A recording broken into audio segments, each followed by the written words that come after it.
بولا شینواری سپیکس نه د افغانستان او زیمبابوې ترمنځ لومړی یو ورځنۍ سیالۍ چې په زیمبابوې کې به شروع کیږي په آر ټي اي ملي سپورټس باندې به په ژوندۍ بڼه خپریږي او د آی سی سی د سوپر لیګ حصہ هم ده. مطلب هر یو لوبه چې دا 10 پوینټونه دي او که درې وانه وګټو نو ان شاء الله موږ به دویم یا دریم پوزیشن ته په آی سی سی ټیبل کې ورسیږو. د دې خاطر هر لوبه مهمه ده او هر لوبې د پاره چې دی باید پورا کوښښ وشي. ټي 20 کې د بیا بیل ځوانان ور واچي مګر یو ورځنۍ سیالۍ د پاره چې دی باید هر سړی چې دی خپل برخه مکمله خواري وکړي. نو د دې خاطر هغه زما د خوښي 11 کسان چې دي د هر چا خپل خوښي ته په دغه کې زما ویډیوګانې اوږدي ډویټ پکې ډیر کم کیږي نو هغه کې نشي دغه کوله الدلته په کامنټ یا هر ځای کې ستا خوښه کلی کې کنلی کې اټس یور چويس.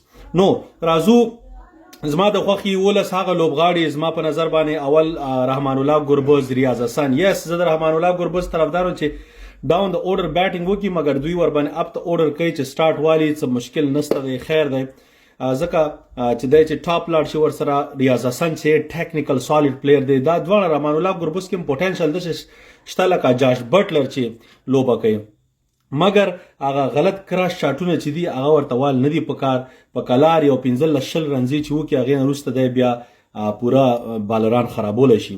نو ځکه رحمان الله ګربز او ریاض حسن دا اوپننګ ته شو. وان ډاون ور سره رحمت شاه صاحب سالډ پلیئر دی. نمبر 4 اشمت الله شایدی. دا دوانو نظما یو هیله ده چې هغه څنګه چې نیدرلند تاسو د سلوبول کنه لکه سم چې د انګلند جعفر آرچر د تبالین کوي یا درته عمران ملک بالینګ که یا ته بومرا بالینګ که یا ته نور څوک دغه سه ملو به وروره دا زیمبابوې دا زمونږ تر زامن دی دینه مخکې نمیبیا ماته کړې دا موږ ور سره ګوره لس لوبې چې دي دوی ګټلې 15 مونږ ګټلې وسم زه حیران یم چې لس دوی څنګه ګټلې. نو لږه ټاکینګ لوبه وکړئ لږ خصي چې خوندو کې لوبې نه کیف والو خامخا باید 300 په یو گیم کې وکړئ.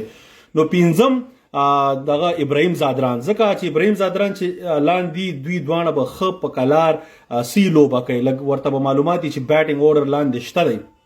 شپږم محمد نبی ایکسپیرینس کس دی. اوم شاهد الله کمال لیفت آرم بالر هم دی او بیټینګ هم ښه کولی شي. اتم عظمت الله عمرزی. نهم راشد خان. لسم مجیب. 11 فضل حق فاروقي. ګوره د فرید ملک په ځای چې شاهد الله کمال ښه دی ځکه تا ته هغه بالینګ او بیټینګ آپشن دواړه درکوي. فرید ملک هغه سې موږ ته څتوره نه کوي نو فاست بالینګ د پاره فضل حق فاروقي عظمت الله عمرزی شو.